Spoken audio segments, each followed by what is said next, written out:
3 September 2025, Beijing, Tiongkok. Sebuah jalan raya besar ditutup untuk lalu lintas. Sunyi. Lalu, suara langkah kaki.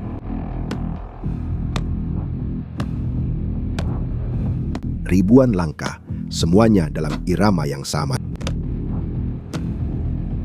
12.000 tentara berbaris rapi di jalan-jalan ibu kota Tiongkok.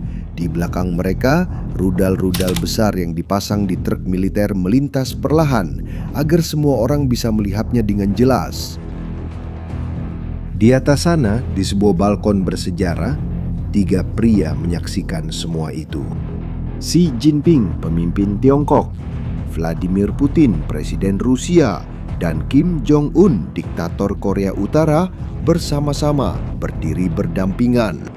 Pesan yang dikirimkan Tiongkok kepada dunia hari itu sangat sederhana. Kami telah berkembang, kami telah mempersenjatai diri, dan jika ada yang ingin menghadapi kami siap. Di seberang laut, sebuah pulau kecil juga menyaksikan semua itu. 23 juta orang melihat ke arah rudal-rudal itu, para tentara itu, dan unjuk kekuatan tersebut. 8 bulan kemudian, pada Mei 2026, pulau itu mengambil keputusan yang membuat pemerintah Tiongkok marah besar, melakukan hal yang paling membuat Tiongkok kesal. Tapi sebelum saya memberitahumu apa itu, kamu perlu memahami pulau seperti apa ini. Taiwan adalah sebuah pulau di Pasifik Barat, kurang dari 200 km dari pantai Tiongkok. 23 juta orang tinggal di sana. Negara ini memiliki pemerintahan sendiri, mata uang sendiri, tentara sendiri, dan mengadakan pemilihan umum. Secara praktik, Taiwan berfungsi seperti negara merdeka. Masalahnya, Tiongkok tidak melihatnya seperti itu. Bagi pemerintah Tiongkok, Taiwan adalah wilayah Tiongkok. Selalu begitu, akan selalu begitu, dan suatu hari nanti, dengan cara apapun, akan kembali ke kendali Tiongkok. Tapi Taiwan bilang tidak. Dan itulah sebabnya, Selat Taiwan, bentangan laut sejauh 200 km antara pulau itu dan Tiongkok, saat ini menjadi salah satu tempat paling tegang di dunia. Sekarang, untuk memahami seberapa besar ketegangan ini, kamu perlu melihat apa yang telah dibangun Tiongkok dalam 20 tahun terakhir. Lihat tabel ini. Pada tahun 2005, Angkatan Laut Tiongkok memiliki sejumlah kapal perang. Pada tahun 2010, lebih banyak. Pada tahun 2015, bahkan lebih banyak lagi. Pada tahun 2020, itu adalah angkatan laut terbesar di dunia dalam jumlah kapal, bahkan melampaui Angkatan Laut Amerika Serikat. Dalam waktu kurang dari 15 tahun, Tiongkok membangun armada yang sangat besar. Kapal perang, kapal selam, kapal induk, kemampuan militer angkatan laut yang sama sekali tidak ada 1 generasi yang lalu. Dan mengapa hal itu penting bagi Taiwan? Karena setiap upaya untuk merebut pulau itu dengan kekuatan akan sangat bergantung pada laut. Tiongkok harus menyeberangi 200 km perairan itu, membawa tentara, tank, peralatan, semuanya. Dan semakin besar angkatan laut Tiongkok, semakin mungkin hal itu terjadi, setidaknya di atas kertas. Tapi hanya di atas kertas, dan kamu akan mengerti alasannya sebentar lagi. Sementara Tiongkok membangun armada ini, mereka juga mulai mengirimkan pesan yang lebih langsung. Pada bulan Desember 2025, tentara Tiongkok melakukan latihan militer terbesar yang pernah dilakukan di sekitar Taiwan. Mereka memberi nama latihan itu Misi Keadilan 2025. Dan tahu apa yang mereka latih? Sebuah blokade laut, menutup sepenuhnya laut di sekitar Taiwan, memutus pasokan ke pulau itu yang harus mengimpor hampir semua yang digunakan, bahan bakar, makanan, suku cadang mesin. Tanpa akses ke laut, Taiwan mulai tercekik.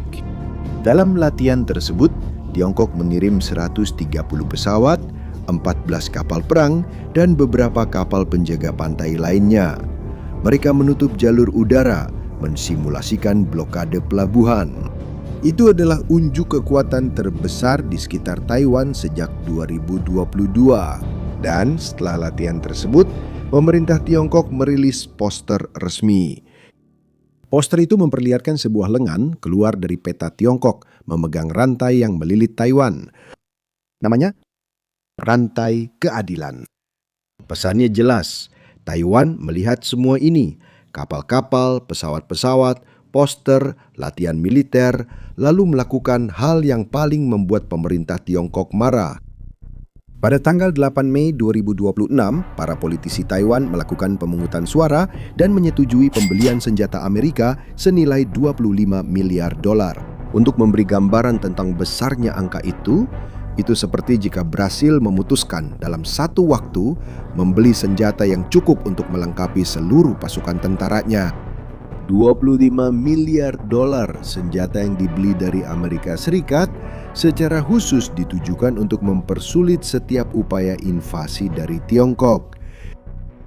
Dan lihat, benar-benar menghabiskan uang sebanyak itu, menandatangani kontrak, mentransfer dana. Itu adalah pesan yang lebih kuat daripada pidato politik apapun. Itu memberitahu pemerintah Tiongkok, kami siap membayar mahal untuk terus eksis. Itu memberitahu Amerika Serikat, kami menjalankan bagian kami. Dan itu memberitahu seluruh dunia bahwa Taiwan tidak sedang menunggu seseorang datang untuk menyelamatkannya. Dan tahu apa sebenarnya yang sedang dibeli Taiwan dengan uang itu? Dua sistem menonjol. Yang pertama adalah HIMARS. Namanya memang rumit, tapi konsepnya sederhana. HIMARS adalah sebuah truk dengan peluncur rudal di atasnya. Terlihat sederhana, tapi apa yang dilakukannya luar biasa. Alat ini mampu menembakkan rudal yang dapat menempuh jarak hingga 300 km dengan presisi yang sangat tinggi, 300 km. Ini berarti bahwa jika terjadi konflik, Taiwan akan mampu menyerang pelabuhan-pelabuhan di pesisir Tiongkok. Dari sanalah kapal-kapal invasi akan berangkat, bahkan sebelum kapal-kapal itu bergerak dari tempatnya. Pikirkan baik-baik. Jika kamu tahu dari mana musuh akan berangkat, dan kamu bisa menyerang titik keberangkatan itu dengan presisi, kamu sudah sangat mempersulit rencananya sejak awal. Dan ada lagi, HIMARS dipasang di atas truk. Ia menembak lalu pergi, menembak dari satu tempat, bergerak, lalu menembak dari tempat lain. Sangat sulit untuk dilacak dan dihancurkan.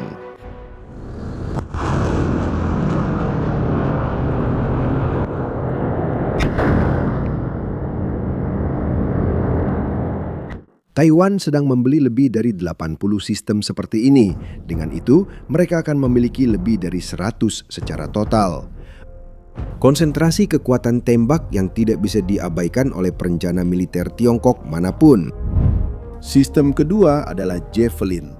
Javelin adalah rudal anti-tank portable. Seorang tentara bisa membawanya di bahu dan menembakkannya sendiri. Idenya seperti ini. Jika ada kendaraan perang Tiongkok yang berhasil mencapai pantai Taiwan, Javelin akan siap untuk menghancurkannya sebelum para tentara mendarat.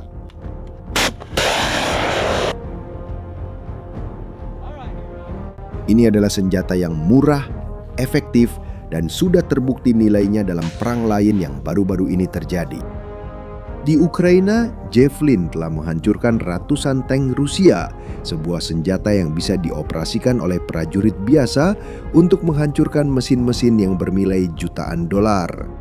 Disinilah matematika mulai merugikan Tiongkok. Satu Javelin harganya sekitar 175.000 dolar. Tank yang dihancurkannya bernilai 2, 3, atau 4 juta dolar. Kalikan itu dengan ratusan kendaraan yang mencoba menerobos pantai yang dipertahankan, dan biaya sebuah invasi akan meningkat dengan cara yang tidak bisa diabaikan oleh seorang jenderal pun. Tapi mungkin kamu berpikir, Tiongkok jauh lebih besar dari Taiwan, punya tentara yang sangat besar, punya rudal, pesawat, kapal. Kelihatannya tinggal menyeberangi laut saja kan? Coba pikirkan lagi. Menyerbu sebuah pulau lewat laut. Itu adalah salah satu operasi militer yang paling sulit dan berbahaya yang pernah ada, tidak peduli seberapa besar pasukan penyerangnya. Mari kita ambil contoh sejarah yang semua orang tahu, Hari H. Juni 1944 pada Perang Dunia Kedua. Sekutu menguasai langit, memiliki armada terbesar yang pernah dibentuk dalam sejarah dan ribuan tentara terlatih. Dan meskipun begitu, saat pendaratan, para tentara harus keluar dari kapal dan menyeberangi pantai dengan berjalan kaki, terpapar tembakan musuh. Ribuan orang tewas sebelum mencapai pasir. Dan Prancis memiliki garis pantai yang datar tanpa pertahanan alami apapun. Taiwan berbeda. Taiwan memang memiliki pantai, tetapi sebagian besar garis pantai pulau ini ditutupi oleh tebing dan medan yang terjal.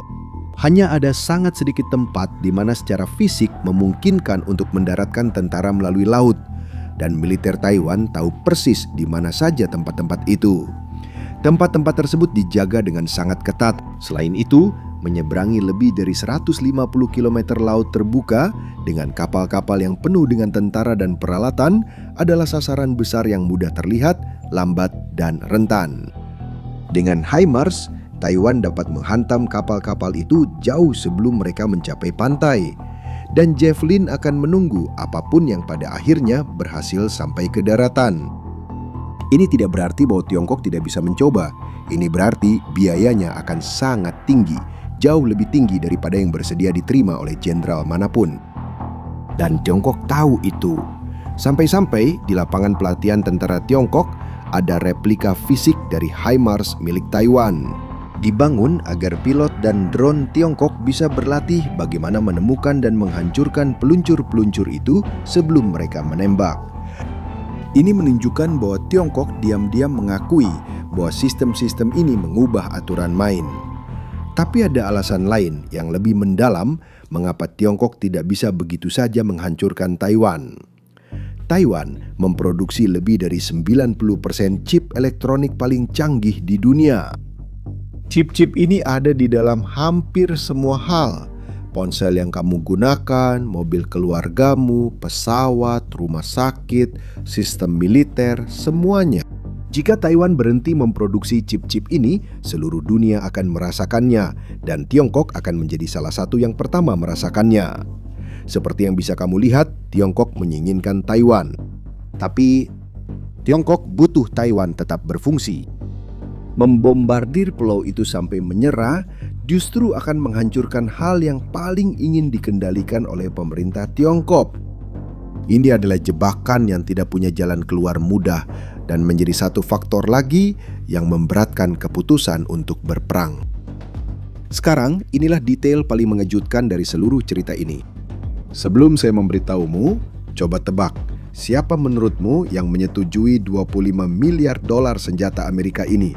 Partai yang memerintah Taiwan yang secara terbuka menentang Tiongkok atau oposisi, partai yang secara historis mendukung hubungan lebih dekat dengan Beijing? Coba pikirkan sebentar. Ternyata oposisi, partai yang lebih bersimpati pada Tiongkok di Taiwan, baru saja menyetujui paket persenjataan anti-Tiongkok terbesar dalam sejarah negara itu. Dan perhatikan detailnya. Sebulan sebelum pemungutan suara itu, pemimpin partai yang sama secara pribadi pergi ke Beijing dan bertemu dengan Xi Jinping. Kenapa mereka melakukan itu? Karena tekanan dari Amerika Serikat terlalu besar untuk diabaikan. Washington dengan jelas menyatakan bahwa mereka mengharapkan persetujuan itu. Dan partai manapun di Taiwan yang terlihat menghalangi pembelian senjata Amerika akan menempatkan dirinya dalam posisi yang sangat sulit di hadapan sekutu utama pulau itu. Itu bukanlah tindakan keberanian, melainkan keputusan dingin yang didasarkan pada kepentingan, tetapi hasil praktisnya tetap sama. Taiwan sekarang sudah mendapatkan persetujuan dana untuk membeli persenjataan itu. Dan langkah ini tidak terjadi secara terpisah. Jepang, tetangga dekat di kawasan itu, mengumumkan pada akhir 2025 anggaran militer terbesar sejak Perang Dunia Kedua. Dan dalam latihan militer yang berlangsung di Filipina pada Mei 2026, 7 negara berlatih bersama bagaimana merespons invasi melalui laut. Target latihan tersebut adalah replika kendaraan pendarat militer Tiongkok yang sama seperti yang akan digunakan untuk menurunkan tentara di pantai. Tidak ada yang perlu menyebut nama Tiongkok secara terang-terangan, semua orang sudah mengerti. Dan untuk melengkapi gambaran ini, terjadi sesuatu yang mengejutkan bahkan para analis paling berpengalaman. Ini adalah Donald Trump pada 11 Mei 2026, beberapa hari setelah anggaran Taiwan disetujui. Dia mengatakan akan membawa isu penjualan senjata ke Taiwan ke meja perundingan dengan Xi Jinping dalam sebuah KTT yang akan berlangsung pada hari Rabu tanggal 13 di Beijing. Saya memiliki hubungan yang sangat baik dengan Presiden Xi. Saya tidak tahu apa yang akan terjadi. Tidak ada presiden Amerika yang pernah melakukan ini sebelumnya. Sejak tahun 1982, ada komitmen tidak tertulis bahwa Amerika Serikat tidak bernegosiasi dengan Tiongkok mengenai apa yang mereka jual ke Taiwan. Itu adalah batas yang belum pernah dilewati sebelumnya. Tapi Trump melanggarnya. Bagi Taiwan, pernyataan itu sangat mengejutkan karena berarti senjata yang telah disetujui itu secara teori bisa dijadikan alat tawar-menawar dalam negosiasi antara dua kekuatan terbesar di dunia. Dan bagi pemerintah Tiongkok, itulah yang ingin mereka dengar. Tiongkok selalu berpendapat bahwa senjata Amerika untuk Taiwan adalah sebuah provokasi dan Amerika Serikat seharusnya tidak ikut campur. Dan sekarang, Presiden Amerika sendiri mengatakan bahwa mungkin ada baiknya membicarakan hal itu. Ini adalah momen yang sangat tegang. Taiwan telah menyetujui persenjataan terbesar dalam sejarahnya, tetapi masa depan persenjataan itu mungkin bergantung pada satu percakapan antara Trump dan Xi. Kenyataannya adalah dunia sedang berubah, dan Selat Taiwan, yaitu hamparan laut di antara Tiongkok dan pulau itu, tetap menjadi tempat di mana perubahan ini akan diputuskan. Taiwan membeli senjata, Tiongkok berlatih untuk blokade, Jepang mempersenjatai diri kembali, Amerika Serikat bermain di dua sisi sekaligus. Dan di tengah semua itu, jutaan orang di sebuah pulau menjalani setiap hari dengan sadar bahwa mereka berada di pusat salah satu perselisihan terpenting abad ini. Pada dasarnya, cerita ini bukan tentang rudal atau anggaran militer. Ini tentang harga yang bersedia dibayar oleh sebuah bangsa kecil untuk tetap bebas. Dan tentang pertanyaan yang tidak bisa dijawab dengan pasti oleh pemimpin manapun di dunia. Sampai kapan keseimbangan ini akan bertahan? Parade di Beijing itu memang mengesankan. Tapi mengesankan dan tak terkalahkan, itu adalah dua hal yang sangat berbeda. Pertanyaannya adalah, apakah ini akan diselesaikan di meja perundingan atau di medan perang? Sekarang saya ingin tahu pendapat Anda. Menurut Anda, apakah Tiongkok suatu hari nanti akan mencoba mengambil alih Taiwan dengan kekuatan militer atau lebih memilih untuk terus memberikan tekanan secara diam-diam? Jika video ini membantu Anda memahami apa yang sedang terjadi di dunia, bagikanlah kepada seseorang yang juga ingin memahaminya. Dan jika Anda belum berlangganan saluran ini, silakan berlangganan. Masih banyak konten seperti ini yang akan datang. Sampai jumpa di video berikutnya.